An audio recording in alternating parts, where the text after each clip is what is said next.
Arlindo Quinalha Júnior tem 63 anos. É deputado federal pelo PT de São Paulo e atual líder do governo na Câmara dos Deputados. Médico formado pela Universidade de Brasília, ajudou a fundar o PT na década de 80, quando também presidiu a CUT de São Paulo. Em 1990, Quinalha foi eleito deputado estadual. Na eleição seguinte, deputado federal. Agora está no 5º mandato consecutivo na Câmara dos Deputados. Entre 2001 e 2002, licenciou-se da Câmara e foi secretário de subprefeituras na cidade de São Paulo, na gestão da também petista Marta Suplicy. De 2007 a 2009, foi presidente da Câmara dos Deputados. No ano passado, assumiu a liderança do governo Dilma Rousseff na Câmara. Olá, internauta, bem-vindo a mais um Poder e Política Entrevista. Este programa é uma realização do jornal Folha de São Paulo e do portal UOL. A gravação é realizada aqui no estúdio do Grupo Folha, em Brasília. Entrevistado desta edição do Poder e Política é o deputado federal Arlindo Quinalha, do PT de São Paulo, também líder do governo na Câmara dos Deputados. Olá, deputado Arlindo Quinalha, muito obrigado por estar aqui. O governo tem ampla maioria dentro do Congresso. Na Câmara, então, nem se fala, mais de 400 deputados. Por que, às vezes, o governo não consegue aprovar projetos do seu interesse? São vários momentos e motivos difusos, mas eu quero exemplificar. Quando se trata, por exemplo, de interesses regionais, exemplo, royalty de petróleo, o governo definiu, de uma proposta da presidenta Dilma, que os royalties de petróleo deveriam ir integralmente para a educação. Qual é o sentido? Primeiro, priorizar a educação sem nenhuma sombra de dúvidas, mas também é uma tentativa, com a qual eu concordo, de você não diluir um volume de recursos considerável em pequenas ações pelo país afora. Mas essa não é a compreensão de deputados e senadores, visto que acabou prevalecendo por mais de uma vez, em sucessivas votações, a tese de que aquilo tem que ser repartido ou equanimemente, dependendo dos chamados estados não produtores ou não confrontantes, se contrapondo a alguns estados, notadamente Rio de Janeiro e Espírito Santo, que são produtores. Então, isso é disputa de dinheiro, é difícil haver conciliação. Mas ainda assim, não seria o caso de, em situações polêmicas e controversas como essa, fazer uma preparação anterior, ainda que seja necessário falar com 300 deputados individualmente, antes de ir a voto? Olha, na votação principal nós perdemos por 9 votos apenas, mesmo num tema difícil como esse. Agora, você tem razão. Agora, qual é o método? Você tem ali uma infinidade de projetos e iniciativas. Então, qual é o método possível? A gente reúne com os líderes da base, quando necessário, convida ministros, seja da coordenação política, seja da área específica, para dialogar com a base, ou nós vamos até um determinado ministério, ou até mesmo no Palácio do Planalto, isso é mais raro, no intuito de haver esse trabalho de convencimento. Bem, o líder pode de fato se convencer ou não, mas aí tem um outro elemento da política. O líder não briga com aqueles que o elegeram. E se ele encontra a bancada dividida, não é incomum ele deixar que a própria bancada dirija. Mas então, a gente sabe que isso é assim desde que o Congresso é Congresso. Já sabendo que os líderes muitas vezes não têm o comando absoluto das suas bancadas, não seria o caso de o próprio governo ter uma metodologia de contatar, além dos líderes, também conversar individualmente com os deputados? É um trabalho difícil, mas que poderia talvez melhorar a coesão da base dentro do Congresso? Olha, naturalmente seria melhor. O que eu estou refletindo, dado que isso nunca foi feito, em pelo menos 18 anos que eu estou lá, na minha opinião, como é que você... Acho que já foi feito, líder. Não, mas individualmente? Acho que as você tem reunião de coordenadorias, bancadas. a Secretaria de Relações Institucionais do Palácio do Planalto, que agora é ocupada pela ministra Ideli Salvati, no passado, em outros governos, mesmo durante o governo Lula, em algumas votações importantes, tinha um controle nominal dos deputados, não era só por informação passada pelos líderes. Não, mas isso é diferente, veja, é diferente. Uma coisa é você fazer o controle, isso é feito. O que eu estou tentando te responder ainda é como você trabalhar, tipo, 300 deputados individualmente. O que nós fazemos no presente momento? É uma tentativa. Então, por exemplo, eu sou do PT, a bancada do PT se reúne. Eu não consigo ir nem nas reuniões da bancada do PT, porque eu tenho inúmeras tarefas. Quando posso, eu vou. Se uma outra bancada me convida, usualmente não convida, porque cabe ao líder, percebe? Então, o líder do governo não vai lá disputar com o líder da bancada. Agora, o que pode ser feito, então, para aperfeiçoar esse método de trabalho ali, de coesão da base? Eu acho que tem um problema anterior que é mais profundo. Qual é? Veja, é a própria composição da base do governo. Então, você pode ter uma afinidade ideológica, isso ajuda e cria dificuldade. Por que ajuda? Se você se identifica com um projeto, digamos, de esquerda ou de centro-esquerda, que é o governo do PT, na minha opinião, então você tem alguns partidos que se alinham. E, portanto, facilita por causa dessa identidade ou histórica ou por objetivos comuns a serem perseguidos. Mas a base também ela acaba sendo constituída porque o presidencialismo no Brasil exige maioria no Congresso, então é um esforço de qualquer governo, de qualquer partido, de ampliar. Mas objetivamente, sim, do ponto de vista operacional, se tivesse que votar de novo os royalties do petróleo, o que poderia ser feito agora que não foi feito antes para tentar coesionar a base? Teríamos que ter mais tempo, porque a proposta chegou 5 dias antes de nós votarmos no plenário da Câmara. Então ali, o que foi? Houve uma demora nesse tipo de trabalho, isso dificultou. Então, acho que havendo prazo, nessa altura do campeonato, nós temos que fazer duas coisas, ter mais tempo e fazer sucessivas reuniões para aproximar alguns pontos que são mais difíceis, mas eu acho possível. Na votação polêmica da chamada medida provisória dos portos, a MP dos portos, quando o dia já estava amanhecendo naquela longa sessão, o senhor cobrou uma atuação mais incisiva do presidente da Câmara no controle do tempo de congressistas que estavam ali em obstrução. O senhor acha que o presidente da Câmara, Henrique Alves, poderia ter sido mais firme e incisivo na imposição dos tempos ali naquela sessão? Acho, e falei isso publicamente. Agora, por que se fala publicamente? Eu poderia ir lá e falar, Henrique, tal líder ou todos os líderes que estão fazendo obstrução e nós estamos numa corrida contra o tempo, ele tem 1 minuto, está gastando 3, está gastando 4, isso vai impedir a votação. Por que se faz publicamente? Não é por deselegância, é para dar elementos para o próprio presidente disciplinar aqueles que não querem ser disciplinados. É um jogo de pressão. Então, é hábito, você tem muita experiência, ele tem 1 minuto, né? Aí ele fala 1 minuto e pede mais um tempo. Então, quando há obstrução, o método correto há 1 minuto e desliga. Mas a impressão que se tem, então, é que o presidente agora da Câmara dos Deputados, Henrique Alves, não estabeleceu esse critério ali naquela votação. Não, veja, ele é regimental.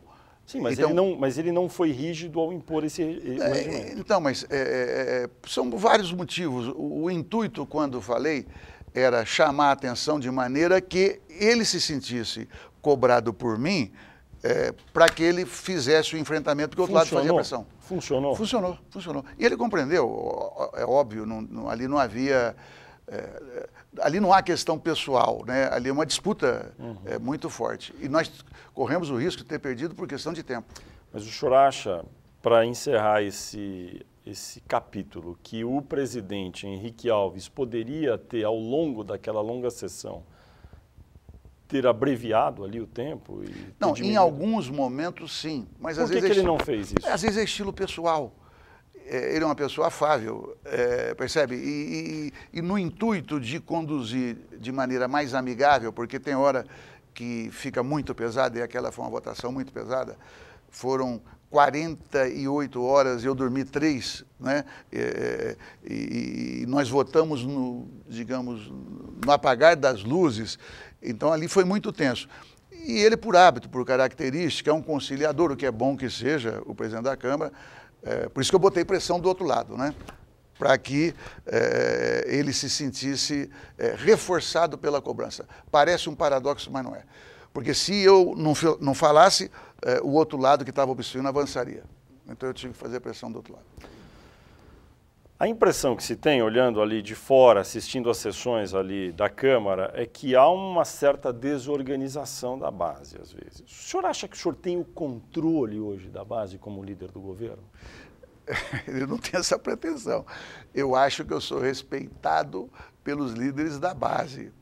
Mas eu costumo dizer, até para me proteger, que líder de governo só dá má notícia. Só dá má notícia, né? Então você tem uma sequência de reivindicações, de propostas para atender aposentado, para atender deficiente, para atender sindicalista, para atender carreiras de profissionais, enfim. E eu venho do movimento sindical, eu sei lidar, mas o meu limite é a posição do governo. Por que eu estou perguntando isso para o senhor? Numa votação recente, agora nesta semana, no caso daquela lei que trata da criação de novos municípios, novas cidades, teve um dado momento que o senhor falou que havia um acordo entre os líderes governistas sobre determinado ponto e, em seguida, alguns líderes que estavam presentes, governistas, não tem acordo nenhum.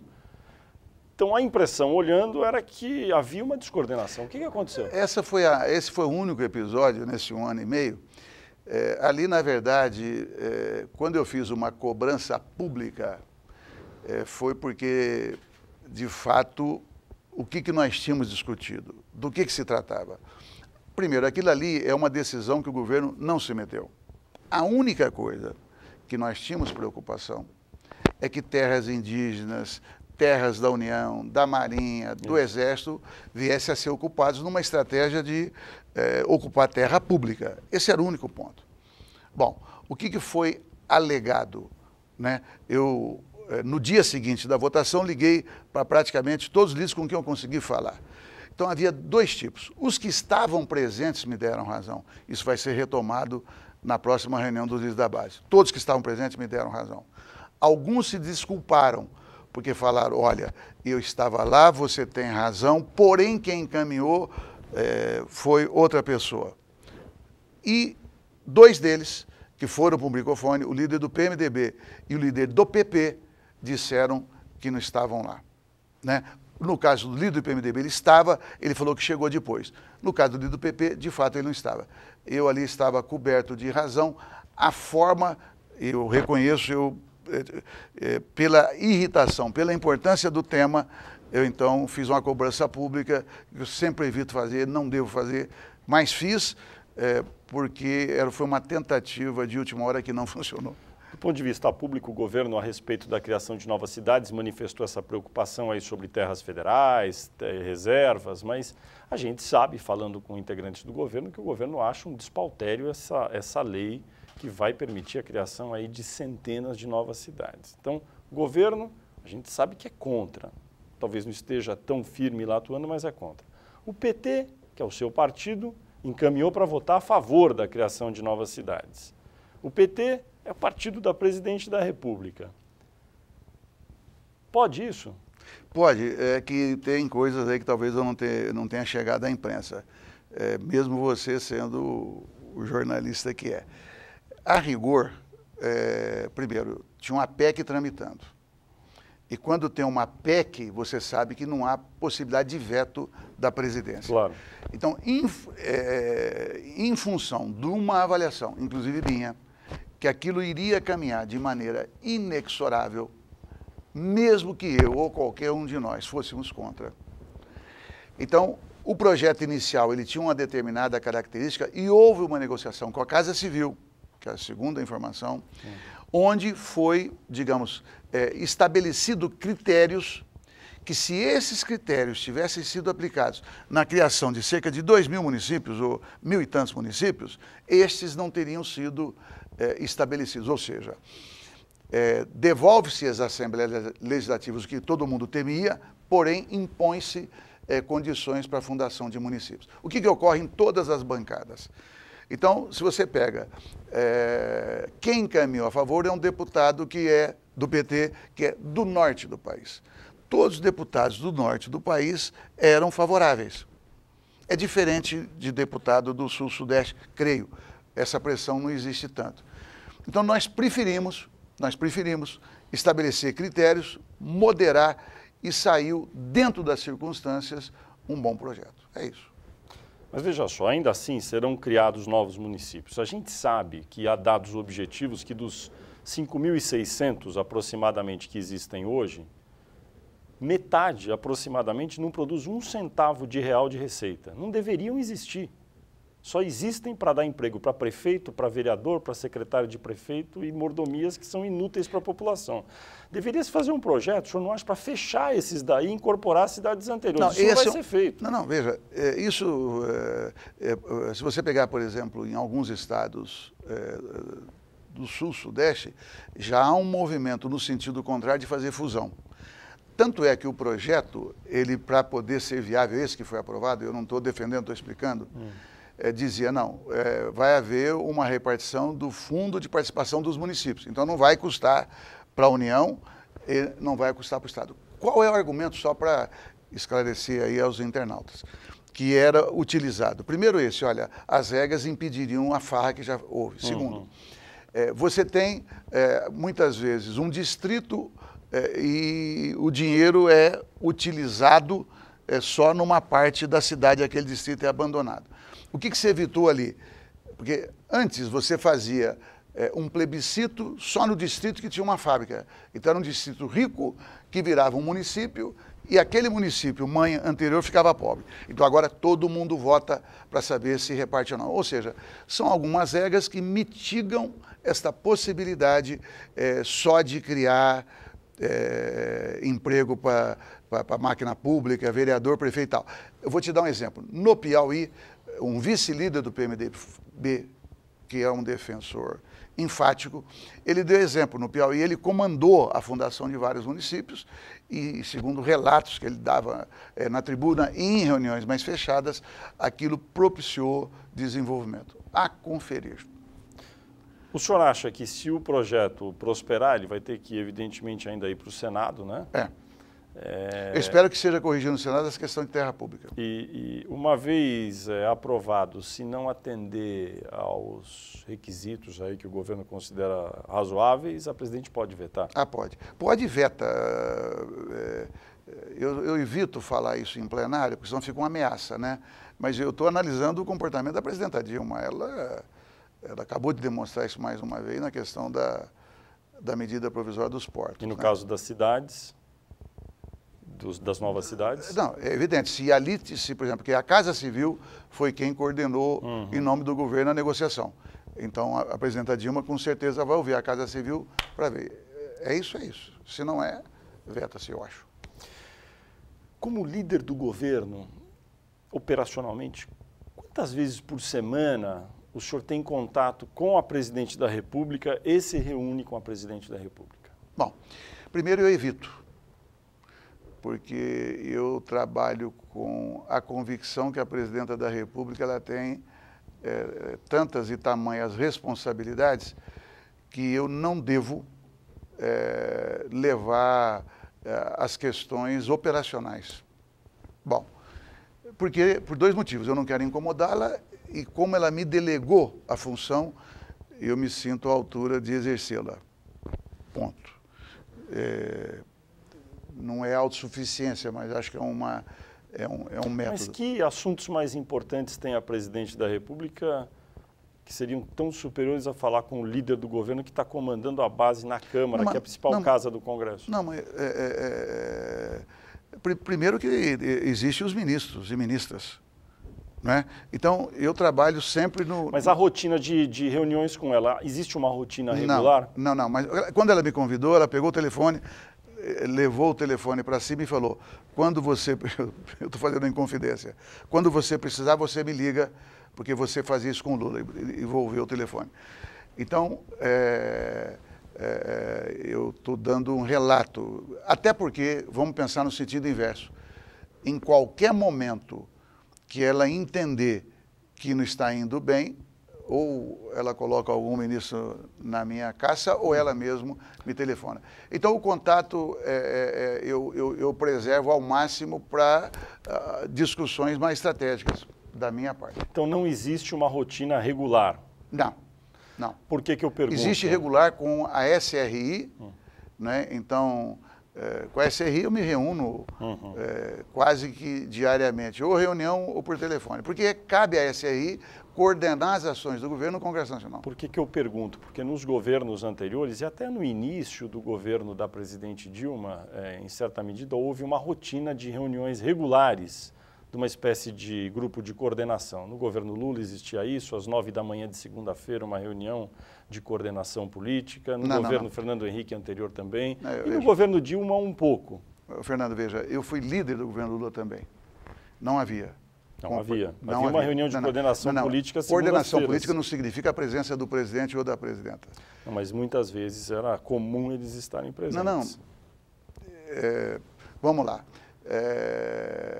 Houve períodos do governo Lula onde havia reunião de um comando político, onde participava a presidenta Dilma da Casa Civil, que é quem coordenava, participava o ministro da Justiça, enfim, em algumas ou várias dessas reuniões eu participei, mas ali porque havia uma situação que exigia, então a gente se reunia, mas o presidente nunca. Eu me reunia com o presidente Lula de vez em quando, mas é isso. Mas deputado Arlindo Quinalha, várias vezes o presidente Lula, talvez não na época então que o senhor foi líder, eu tenho informação que ele participava dessas reuniões, e no governo anterior também. Não, veja, vamos tentar, nem você está exagerando e eu também estou te relatando fidedignamente. Havia, por exemplo, no período do governo Lula, a reunião do Conselho Político, vamos ver se é isso. No Conselho Político, então estava lá os presidentes de partido e também líderes da base. Essa era uma instância. Percebe? Mas essa era mais rara, não é?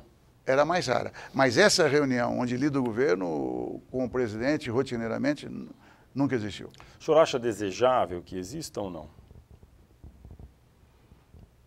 Eu mantenho a minha opinião. Eu acho que quando entra a presidência da República, vai entrar para resolver. Eu acho que ficar participando de discussões, sendo com tanta coisa para... eu acho que não. A presidente Dilma tem prazer em se encontrar com os deputados e com os senadores? Eu não sei. Eu vou falar uma coisa, eu sei porque você está perguntando. Por que eu estou perguntando? Você está perguntando porque o noticiário dá conta que ela não gosta da política. Mas é a mesma análise que faziam quando achava que ela era, entre aspas, um poste, que ela era uma folha em branco. Não, ela tinha sido uma militante que arriscou a vida na juventude. Uma coisa é não ter sido candidata nunca, foi e ganhou para presidente. Outra coisa é não fazer política. Pois bem, e se desenvolveu muito tecnicamente. A presidenta Dilma, algumas reuniões de conteúdo que eu participei, de determinadas matérias, ela reúne a equipe, os ministros da área, no caso, quando eu também estava lá, o líder de governo do Senado, quando esteve, e ela tem fama de ser rigorosa e discutir ponto a ponto o que muita gente interpreta que ela não deveria ficar ali e tal. Eu acho o contrário. Eu acho que, primeiro, dado que o poder da presidência é tamanho, eu acho que é um tremendo respeito dela para com os interlocutores. Ela entrar no detalhe de matérias relevantes, naturalmente, cobrar, argumentar, porque ela podia ficar calada, não é? Cada um argumenta, ela ficava analisando, tomava decisão, depois não. Ela entra no debate. Eu acho isso um ato grande dela, grandioso, porque ali, momentaneamente, se você não tomar cuidado, você esquece que você está lidando com a presidência da República, porque no debate vira debate, né? Ninguém se esquece, pois eu digo, aí o jogo é livre, é totalmente democrático, e o que vale é o cérebro, o que vale é o conhecimento, o que vale é a análise, o que vale é a conclusão. Eu acho isso altamente produtivo. Porque a informação que a gente coleta dentro do Congresso é que a impressão de muitos deputados e senadores da base do governo é a de que as ministras Gleisi Hoffmann, da Casa Civil, e Ideli Salvati, das Relações Institucionais da Presidência, que coordena a base aliada, e até mesmo os líderes governistas, inclusive o senhor, têm pouco poder de negociação. Conversam com os deputados aliados ali da base, mas tem pouca margem de manobra, porque tudo depende da presidente. Como a presidente atua diretamente em raras ocasiões, as coisas não andam. Por que essa impressão existe? Bom, veja, depende de qual é a margem de negociação. Eu vou fazer outra análise, porque o que eu vou dizer aqui eu já falei para 4 ministros de uma vez só. No último período, atribuiu-se à Câmara a demora de votações de medidas provisórias, e eu fui o primeiro a dizer, antes de qualquer outro membro do Parlamento, da Câmara pelo menos, que a responsabilidade maior estava na comissão mista, que demora uma infinidade de dias, já teve uma que demorou 149 dias, né? O que é um absurdo, porque a medida provisória dura 120. Portanto, isso é um problema. O que ocorre? E aí, imaginar que a presidenta saiba ou não, eu tenho dúvidas. Mas muitas vezes, você tem uma medida provisória e o relator, que é experiente, ele chega na Fazenda e pergunta se a Fazenda quer que se acrescente alguma coisa. Pode ler o ministro que não fica tentado, ou um secretário executivo colocar. Ele vai na Receita Federal. Ao mesmo tempo, ele vai, hipoteticamente, na agricultura. Ele faz entra um Fusca na medida provisória e ele transforma numa Ferrari. De forma inteligente, ele combina vários interesses. Pois bem, só que o Ministério, volta normalmente à Fazenda, que tem o poder de decidir, ele fala 2 sim e 15 nãos. Aí quando chega no plenário da Câmara, o líder do governo, o que era para dizer sim, o Ministério já falou. Ao líder do governo só resta dizer não. Isso é um método errado, não tem a ver com a presidente, mas tem a ver com determinados ministérios que acham que tem capacidade de negociar, tem força... Os ministros são subordinados à presidente. Mas veja, mas aí contraria... Os ministros estão contrariando a presidente. Não, então... não é isso, veja. Mas a lógica não é exatamente deixar a presidenta cuidar dos assuntos maiores, é o que eu entendo. Pois bem, aí contraria isso. Defender... Por que ela não dá uma ordem? Não façam isso. Não, mas por isso que eu já falei, eu não sei se ela sabe que isso acontece. Como assim? Não, mas a rotina de cada ministério cabe ao ministro. E eu, como líder do governo, o que eu digo? É ela que escolhe ministro, não é isso? É ela que escolhe líder do governo. Bom, mas então ela tinha que dar uma ordem. Ó, tem essa medida provisória. Por favor, não enfiem nada que seja exógeno ao tema aí da medida, não é isso? Então, mas pode ser que haja essas tratativas, ok? Eu estou dizendo um método de negociação. Então, não é que as ministras ou o ministro não tem, ou eu não tenho poder de negociar. Estou explicando o quê? É que, normalmente, a Fazenda, quando se trata de questões tributárias, de fazer concessões, de dar aumento, aí vem planejamento. Então, esse centraliza a negociação. Só que aí tem uma diferença, porque já que eu tenho experiência de líder de governo também da época do presidente Lula, naquela época, muitas vezes, eu fazia a reunião na liderança do governo. E agora há uma resistência, eu não quero dar nome de um ou outro ministério em fazer isso. Mas isso eu já falei para a presidente Dilma e ela já deu essa ordem. Então, atribui-se a ela digamos, situações que não são dela. Deixa eu entender o que o senhor está dizendo. O senhor está dizendo que alguns ministérios resistem em fazer reuniões conjuntas quando há uma medida provisória que afeta vários ministérios, na liderança do governo, que isso prejudica o bom andamento e a fluidez da tramitação? É exatamente isso. Segunda coisa... Mas de quem é a responsabilidade por isso acontecer? Só dos ministros? É óbvio. Mas eles não são subordinados ao presidente? Não, mas, veja... O senhor já falou isso para a presidente? Falei recentemente. E o que ela disse? Ela deu uma ordem, como você está dizendo, para que esse tipo, digamos, de negociação, tanto que ontem o ministro da Fazenda recebeu alguns líderes lá na sede do Ministério. E eu imagino que seja consequência de uma ordem da presidenta. Eu não estou dizendo que é o Ministério da Fazenda, estou dizendo, mas há um movimento nítido... O senhor não está dizendo, mas disse, né? Não estou dizendo que não é só dele, estou dando um exemplo. Senão fica parecendo que é só o Ministério da Fazenda, eu estou falando que é mais geral. Era um deles. Era um deles, é óbvio. Até porque é ele que segura o caixa. Esse é o principal. Né? E os embates, eu quero falar a segunda coisa, senão eu não respondo. Então fala, bom, não tem poder de negociação, depende do quê? Concorda? Então, por exemplo, o que é da rotina, né? O que é um erro de vários ministros ou ministras? E a reclamação. Você imagina o que é um senador, não vou falar nem de deputado, um senador ter que procurar o líder do governo no Senado, ou um deputado ter que procurar o líder do governo na Câmara para ser recebido por um ministro. Não faz sentido. Isso acontece. Bom, a responsabilidade é da presidenta Dilma? É óbvio que não é. Não, indiretamente é o governo dela. Não, mas veja, é que esse tipo de questão, ela tomar conta, eu acho isso uma aberração. Ela tem que ficar livre disso. Sim, eu prefiro... mas ela pode dar uma ordem e a ordem tem que ser cumprida. Então, mas esse tipo de informação, da minha parte, eu apoupo. Porque eu acho que não faz sentido. Eu quero chegar no ministro e falar para o ministro e falo. Né? E normalmente a gente consegue ajustar. O cronograma de liberação de emendas ao orçamento, que é sempre uma polêmica em qualquer governo, não importa de qual partido, tem sido bom e adequado? Nem sempre. Aí a culpa é de quem? Não sei. Por que nem sempre? O senhor sabe, né? Não sei.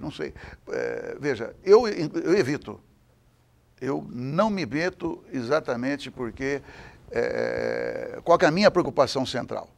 Primeiro, qualquer parlamentar que for em qualquer município, a partir da imprensa local, qual é a pergunta invariável? É um horror, mas é assim, o que é que o senhor trouxe para a cidade? Não é? Até porque aquilo vira instrumento de propaganda se um parlamentar colocou ou não emenda para aquele município. Emenda que vai ser realizada pelo prefeito, e você não sabe se será bem feito ou não. Pois bem, começo aí.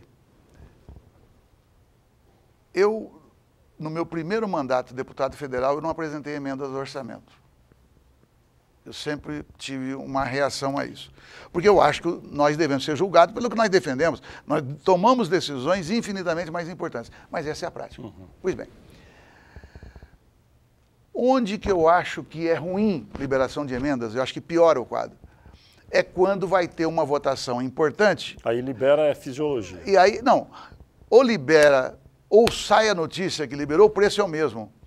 Aí fica aparecendo, né, e consolida no imaginário popular que o parlamentar, para votar dessa ou daquela maneira, ele só votou porque houve a liberação de emenda. Então, acaba havendo não é totalmente uma inverdade em muitos casos. Não digo que é totalmente inverdade, mas quando você falou de cronograma, eu disse que às vezes é ruim, é isso que eu estou falando. Eu preferiria, então... Depende de quem isso? Não, é óbvio que depende do executivo. Quem realiza o orçamento é o executivo. O que, na minha opinião, então, deveria ser feito? Deveria fazer um cronograma durante um determinado... Todo mundo sabe que no mês... das noivas vai ter liberação e que depois, no início da primavera, vai ter liberação, qualquer coisa assim, eu preferiria. Tanto é... Mas isso vai acontecer, não? Não sei se vai. Tanto é que está havendo uma reação onde tem uma proposta do chamado orçamento impositivo. Já vou entrar nisso. Então, vou aguardar a sua pergunta. Tá. Só para voltar para um item anterior, o senhor disse que a presidente deu uma ordem para os ministros se coordenarem mais na hora de discutir uma determinada medida provisória, é isso? Não. Eu falei, eu fiz uma análise, falei que está mudando. Mas isso porque a presidente deve ter falado? O senhor falou? É uma análise, eu acho. Porque... É uma análise ou ela falou? Não, é uma análise. É uma análise. Mas ela não falou? Não sei. Eu estou dizendo que é uma análise. Por quê? Porque eu sinto que houve, e é só pegar nos jornais de hoje que a própria ministra Ideli dizendo que está havendo uma mudança do Executivo com o Congresso. Então, eu estou dizendo que é uma análise também pelo que eu li hoje na imprensa. Porque... E por que eu dou exemplo do ministro Guido Mantega na Fazenda? Porque estava a ministra Ideli, estava o ministro Mantega, e foi a partir dessa reunião que ela falou. Deixa eu falar, para encerrar o tema medidas provisórias, até hoje a presidente Dilma editou 96 medidas provisórias, a gente sabe todos os problemas que existem aí na tramitação. O presidente da Câmara, Henrique Alves, disse que vai colocar para andar o projeto de emenda constitucional que vai mudar um pouco o rito de tramitação das MPs. O governo defende essa proposta de emenda constitucional que veio do Senado já aprovada ou tem alguma proposta alternativa? Eu vou ter que consultar e conversar com o governo. Por quê? Quando eu fui presidente da Câmara, era presidente do Senado o atual ministro Garibaldi Alves. E na época, na minha opinião, o Garibaldi fez disso uma bandeira. Ele falava disso em evento público, falava para todo lado. E eu percebia que o trâmite de medida provisória precisaria ser alterado, mas eu tinha uma divergência no método. Levei para o presidente Lula, naquela época, a presidenta, hoje presidenta Dilma, na época, ministra-chefe da Casa Civil, participou de uma ou duas reuniões, e havia, obviamente, preocupações do Executivo, porque o Executivo ele tem um outro ritmo de tomada de decisões. As decisões tomadas pelo Executivo na veia, enquanto no Legislativo é via oral, demorado, mais demorado. Então, o Executivo precisa se convencer naturalmente das mudanças. Já houve mudanças. Na época do Fernando Henrique Cardoso, presidente... Claro. Já hoje é diferente do que era depois da Constituição de 88. E a presidenta Dilma, de todos os ex-presidentes, é aquela que editou um número menor de medidas provisórias. Ela é mais cuidadosa. Pois bem, e nós votamos naquela época, quando eu presidente da Câmara, em primeiro turno, uma proposta de emenda constitucional do falecido senador Antônio Carlos Magalhães. E nós votamos em primeiro turno. Então nós temos na Câmara essa que já está votada em primeiro turno, esta que veio recentemente do Senado, que é de autoria do presidente José Sarney.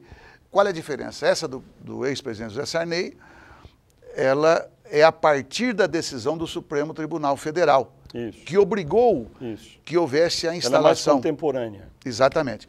Então, nós vamos começar na Câmara a partir desta última, provavelmente não, vai ser a partir daí, e imediatamente, já falei com a ministra Ideli, nós vamos montar um grupo com líderes da base para discutirmos com o Executivo, ajustarmos a posição. Isso vai andar? Vai andar. Orçamento impositivo, ou seja, liberação automática de emendas ao orçamento feitas por congressistas. O governo é a favor ou contra? Contra. O que fazer, já que muitos deputados e até senadores são a favor? Inclusive os da base. Não. Eu acho que é uma avalanche. Né? É uma avalanche, exatamente porque os parlamentares... Hoje está na imprensa o deputado Camilo Cola, do Espírito Santo, uma frase dele, ele tem 90 anos de idade, ele falou que sente um misto de impotência e vergonha porque ele não consegue liberar nenhuma emenda. Uma pessoa com 90 anos de idade, aquilo chama atenção mais do que um jovem de 30 anos falar isso. Ou seja, há um sentimento, e é real, porque se emenda é uma maneira de você distribuir recursos, enfim, está consolidado na cultura política brasileira, muitos municípios não têm outro mecanismo de receber dinheiro, etc. Se é assim, então nós temos que equacionar isso melhor, primeiro. Segundo, como tem altos e baixos, né, isso vem sendo discutido, não de forma aprofundada, ao longo dos anos. E agora se criou essa situação. Então é difícil impedir, na minha opinião. É difícil impedir. O que me parece difícil impedir a aprovação. Impedir a aprovação. O que me parece ser uma discussão central. É constitucional ou não esse tipo de iniciativa? Eu tenho dúvidas a respeito. Então, em que pese ser altamente popular o tema, o presidente da Câmara, Henrique Eduardo Alves, está empenhado pessoalmente na aprovação. Ele chegou aí na Comissão de Constituição e Justiça fazer um apelo, porque um deputado do PT tinha pedido vistas para examinar. Mas, de qualquer maneira, nós vamos ter que tratar com a seriedade devida. Mas hoje tem muito ampla maioria na Câmara para aprovar. E o governo vai tentar mover, enfim, fazer todos os esforços para impedir a aprovação. O senhor está me dizendo isso? Pela posição do governo ser contrária, eu acho que democraticamente vai entrar na disputa. O senhor é contra, pessoalmente? Olha, é uma disjuntiva aí. Por quê? Na verdade, eu pessoalmente, não falando, eu pessoalmente como deputado, eu preferiria que... Eu não me sinto confortável com emendas ao orçamento. Eu preferiria que o parlamento tivesse um outro tipo de poder para destinar recursos aos municípios. Exemplo, eu fui relator do orçamento de 2012, você é relator no ano anterior, para o exercício de 2012. Eu, contrariando parte de deputados e senadores, inclusive do PT, eu propus, e foi o orçamento que recebeu o maior número de emendas da história, eu propus o quê? Que houvesse a chamada emenda de iniciativa popular. O que foi? Não, eu sei. Era para que o presidente da Câmara, junto com o prefeito, chamavam uma assembleia e apresentavam municípios até 50 mil habitantes. Então, eu prefiro democratizar o orçamento, primeiro. Mas é legítimo, é legal, e frente a isso não ter prosperado ainda, eu acho que nós devemos, então, defender a emenda individual, porque resolve muitos problemas. Mas o senhor é a favor ou contra a proposta de orçamento impositivo? Não, mas deixa eu te falar. Então, veja, se nós não encontrarmos uma forma, por isso que eu falei assim, numa pergunta anterior, eu gostaria que tivesse uma rotina, que tivesse uma negociação clara, todo mundo soubesse, que não levantasse suspeição sobre o Congresso. Eu prefiro este caminho. Agora, se não tiver alternativa, não vai importar a minha opinião representando o governo. Eu vou defender a posição do governo, portanto, eu vou ser contra.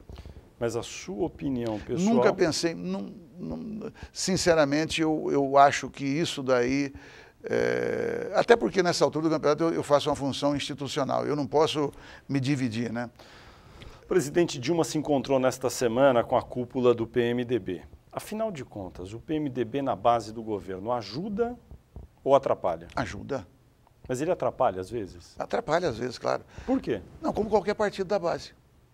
Mas não é o PMDB. Pouco mais ou um pouco menos? Não sei.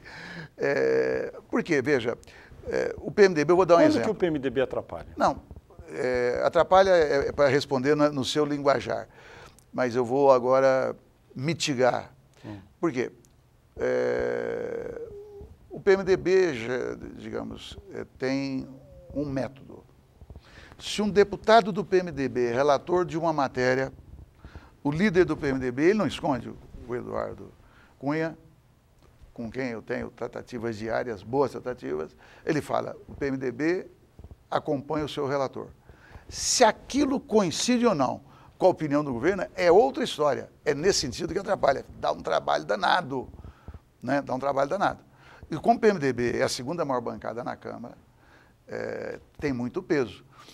Então, ali é um processo de negociação constante. Mas o PMDB não devia se esforçar mais, nesse caso, para que a posição dos seus deputados, que são relatores de determinados assuntos, coincidissem com o governo? Olha, se dependesse da minha vontade, eu gostaria que todos os partidos da base fizessem isso. Agora, eu não posso responder. Seria um erro grave meu fazer um julgamento do que cada partido deve ou não fazer, né? Eu estou respondendo o PMDB porque você perguntou, mas estou dizendo, mas não é só o PMDB. Então você pega o PT. O PT tem determinadas matérias, né, que gostaria que o governo tivesse uma outra atitude. Então é um embate com a bancada do PT. Né? Eu percebo no PMDB que há uma ampla posição favorável, por exemplo, ao tal orçamento impositivo. É verdade. Assim como na maioria das bancadas. É verdade. O que o governo vai fazer para impedir que se vote, então, nesse caso? Se a liberação, o cronograma ao longo do ano de liberação, a gente sabe que o senhor está defendendo, mas é muito difícil de acontecer. Como o governo pode impedir a votação desse projeto? Não, objetivamente eu não sei. Eu estou dizendo que hoje há ampla maioria. Então nós vamos ter que fazer uma reunião com os líderes da base, né, com ministros do governo. E dizer que o governo é contra. Não, mas daí e daí eles vão dizer, bom, mas nós somos a favor, a nossa base é a favor, daí como faz? Não, eu já te respondi, não sei. Segundo, acho que está praticamente perdida essa batalha na Câmara. Pode ser que no Senado isso não passe. Então, se eu estivesse no Executivo e fosse responsável pela estratégia, eu prestaria atenção nas duas casas. Deixaria passar na Câmara e tentaria resolver no Senado? Não é que deixaria.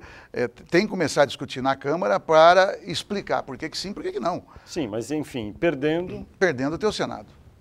Entendi. Que neste momento eu avalio, se eu fosse fazer a fotografia, a Câmara aprova e o Senado... Não parece uma loucura para o senhor que um governo que tem aí cerca de 400 deputados tem que sofrer esse tipo de derrota dentro da Câmara? Parece, veja, para tudo deve ter alguma explicação, né? Com certeza. Então, o que ocorre? Quando você tem uma base tão ampla, eu vou falar aquilo que não vou dar partidos, né? Mas tem formas mais elegantes e outras nem tanto de defender uma participação maior no governo, né? Por exemplo, já está fechada a aliança PT-PMDB para 2014, pelo que a presidente Dilma falou, não é? Não, pelos que os partidos falam também. E eles são aliados, vão ganhar a presidência da República de novo juntos, ou pretendem assim, mas não conseguem se entender dentro da Câmara. Não, eu acho que isso é um processo que, quando eu assumi o governo, aliás, a liderança do governo, o que dizia? O governo prometeu que ia fazer tal ou qual coisa e não cumpriu. Bom, então você tem briga dentro da base aliada. Então você tem um determinado estado onde determinadas funções ou cargos têm uma prevalência de uma determinada liderança em detrimento de outras. Então, essa é uma situação de tensão permanente, que eu preferiria que não existisse. O que eu posso fazer? Mas ela existe. Estamos chegando quase no final, preciso fazer umas perguntas políticas de política eleitoral. Quem deve ser o candidato a governador pelo PT em São Paulo em 2014? Não está definido. Quem são os nomes prospectivos, na sua opinião, que têm mais chances? Olha, um dos nomes que anunciou publicamente que abriu mão de uma eventual indicação é Mercadante. O ministro da Educação, Aloysio Mercadante, disse que não quer mais concorrer. Mas e os outros? Não, outros eu acho que tem Luiz Marinho, que é o prefeito de São Bernardo, tem o Padilha, que é mencionado também. Alexandre Padilha, ministro da Saúde. Isso. Tem então, o ministro Zé Eduardo Cardoso, eu acho que é um nome que... O senhor, dentro do PT, defende algum nome? O meu.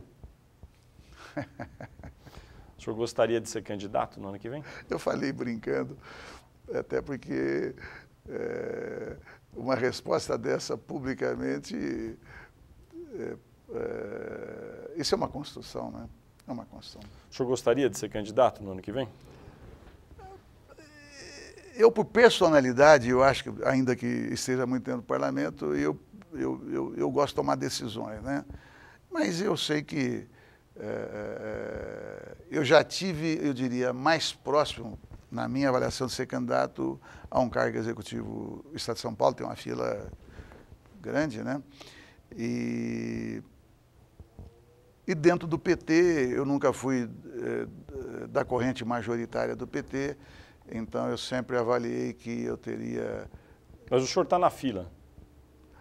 Eu acho que nessa altura não. Quando eu saí da presidência da Câmara, se a ministra Marta Suplicy, que é um nome que pode vir também, quem sabe, para o governo, não sei,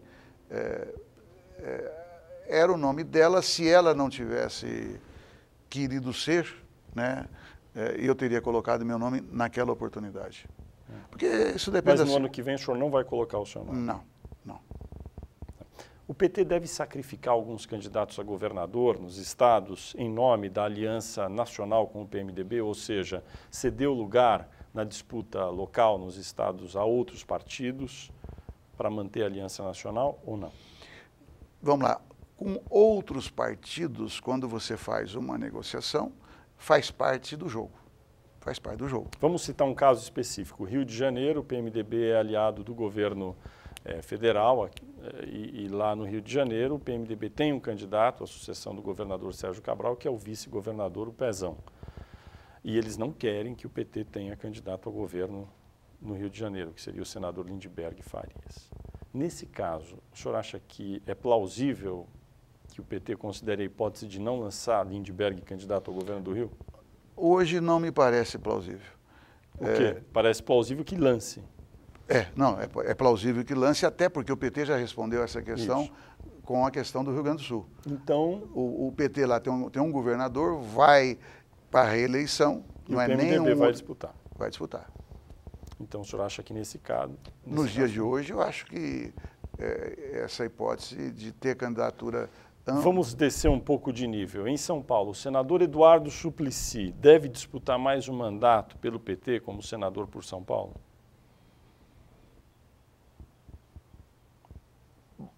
Bom, aí tem duas variáveis relevantes. Primeiro, o Suplicy nunca perdeu a eleição para o Senado. Isso não pode ser desconsiderado em nenhuma hipótese. Pela história, pelo reconhecimento popular. Ele vai completar 24 anos de Senado no ano que vem. Pois bem. Ou seja, ele nunca perdeu e está aí há tanto tempo. E ali vai depender, eu creio, né,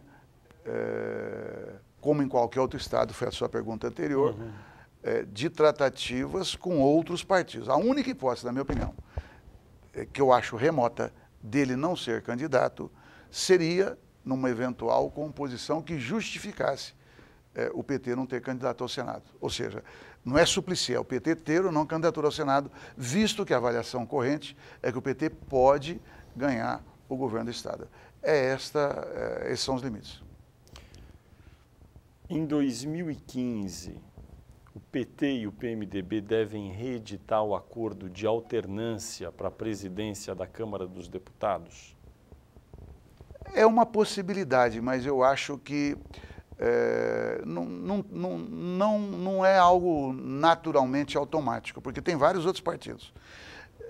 Veja, quem inaugurou, quem teve a ideia de fazer o acordo de PMDB fui eu. Não foi o PT, não, fui eu. Daí foi feito o nome do PT por sua idealização. A ideia foi minha, é claro que depois nós envolvemos. Aquilo foi uma construção num determinado momento. Qual era o momento? O Aldo Rebelo ia para a reeleição. Então não é fácil derrotar alguém que vai para a reeleição. E eu não quero dar maiores detalhes, mas o Aldo é uma candidatura muito forte, meu amigo, e ali foi a disputa por uma determinada situação. Então ali foi feito um tipo de acordo. Este que foi repetido agora já foi em outras bases que eu não participei. Então eu acho que é prematuro agora. Por que eu estou dizendo isso? Porque já neste acordo vários partidos. Mas vem cá, porque daquela vez, quando nós fizemos o acordo, os outros partidos estavam envolvidos. Entendeu? Por que me apoiaram primeiro e depois foi o PMDB? Porque eu tinha apoio de 7, 8 partidos já. Então foi... desta vez não, foi PT e PMDB. E os outros partidos ficaram de fora. Então, na minha opinião, se for para fazer, não pode ser só PT e PMDB. Aí é um erro. Isso me leva até uma outra pergunta, que a gente vive falando, ouvindo e repetindo que o governo tem uma base muito ampla, muitos partidos, muitos deputados, muitos senadores, passam de 400 deputados na base de apoio ao Congresso na Câmara. O senhor, se tivesse que dizer um número mesmo, qual o tamanho real da base que é bem firme a favor do governo? É perigosa a sua pergunta. Porque eu sei, porque o senhor vai dizer, depende do assunto, etc. e tal, mas em geral.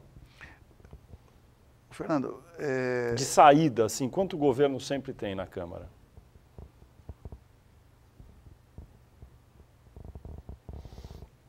Eu acho assim que, em qualquer hipótese, né, a gente consegue aglutinar ali uns 150 parlamentares, né, de cara. Isso é a base, o núcleo duro de apoio? Eu acho.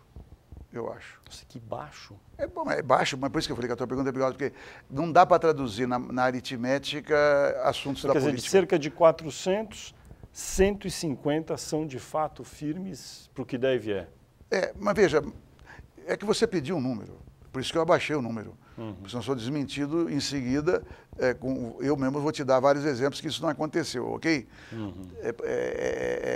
Porque você está, na verdade, vamos interpretar a pergunta com outras palavras. Isso depende de uma identidade, na minha opinião, ideológica, política com o governo. Bom, então você tem 4 partidos ali de esquerda e centro-esquerda que apoiam o governo, que é o PT, o maior. Depois você tem o PSB, PDT e PCdoB. Digamos, eu estou dizendo assim do ponto de vista histórico, do ponto de vista de enfrentamentos juntos, nas lutas sociais e tal. PDT. Bom, eu estou dizendo, mas mesmo aí você tem a identidade, mas às vezes há um rigor maior. Às vezes você cria uma dificuldade. Então, você tem um determinado projeto que trata de 3 categorias, esses partidos vão querer colocar mais 10 categorias naquele projeto. Então, exagerando. É irreal quando a gente vive falando que o governo tem 400, 420 deputados a seu favor na Câmara? É irreal, é claro que é irreal. É claro, por quê? Se você pegar nas votações, quando fala isso, é simplesmente a somatória de quantos partidos tem na base e quantos deputados tem cada partido. Quantos partidos apoiam o governo hoje? O senhor tem de cabeça? Não tem. Não, é que tem pelo menos 3 partidos que têm um parlamentar. Deixa eu fazer as contas aqui. PT, PMDB, PP, PTB, PR, PCdoB, PSC, PRB, PTBR, PCdoB, PTdoB, 10. Eu acho que está em torno de 12 partidos.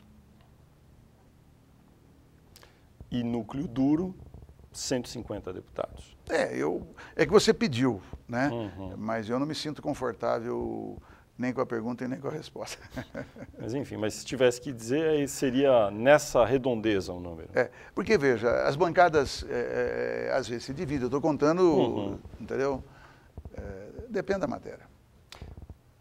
Para terminar, o senhor conviveu com vários governos. Qual é a diferença principal política no manejo da política entre o ex-presidente Lula e a presidente Dilma? Você está falando com o Congresso ou no geral? No manejo político geral. Não, começa pela trajetória, né? O presidente Lula... Não, mas vamos deixar a trajetória. Não, mas tem a ver com o governo. Veja, o presidente Lula ele se construiu nos movimentos de massa. Então, por consequência, as tratativas com os movimentos sociais, as tratativas com os próprios partidos políticos, aquilo já tinha uma digamos, um contato muito próximo, porque ele vem dos movimentos sociais, do movimento sindical, e foi presidente do PT, depois presidente de honra do PT. A presidenta Dilma é outra trajetória, né? Que todo mundo já sabe. Como se manifesta a diferença Exatamente, na prática? É isso, veja. Então, naturalmente, o presidente Lula, como chefe de Estado, ele tinha uma relação direta com os presidentes de partido que ele conhecia, não era só pelo nome, ele conhecia da trajetória. Então, ele, na minha opinião, ele tinha maior facilidade de identificar determinados movimentos políticos. A presidenta Dilma, ela aprendeu com uma velocidade espantosa, mas na operação, que é a sua pergunta, eu acho que ele se sentia, como é que eu diria, talvez ele dedicasse maior tempo nesse contato, vamos dizer assim, maior tempo nesse contato com lideranças dos movimentos sociais, com lideranças políticas, né? E ela talvez dedique menor tempo a esse tipo de ação. É isso. Agora, ela, você citou que ela se reuniu com a cúpula do PMDB. Toda vez ela se reúne de vez em quando com o movimento sindical. Então, eu digo, ela dedica menos tempo, mas dedica tempo. É o suficiente? Eu acho que sim. Podia ser mais? Não. Qualquer que seja, em qualquer ação você pode dizer que é mais. Agora, como ela trabalha como presidente Lula 24 horas por dia, inclusive os finais de semana, vai depender. Vamos falar claro, veja, ela está passando, o Brasil está enfrentando de forma consistente uma brutal crise econômica. Eu avalio, então, e quando eu disse lá atrás que eu prefiro não incomodá-la, ela tem que estar focada no emprego que está dando certo, ela tem que estar focada em controlar a inflação nas metas, o que está dando certo. Não é isso? Então, também depende das situações, né? Deputado federal Arlindo Quinalha, do PT de São Paulo, líder do governo na Câmara, muito obrigado por sua entrevista à Folha de São Paulo e ao UOL. Eu que agradeço.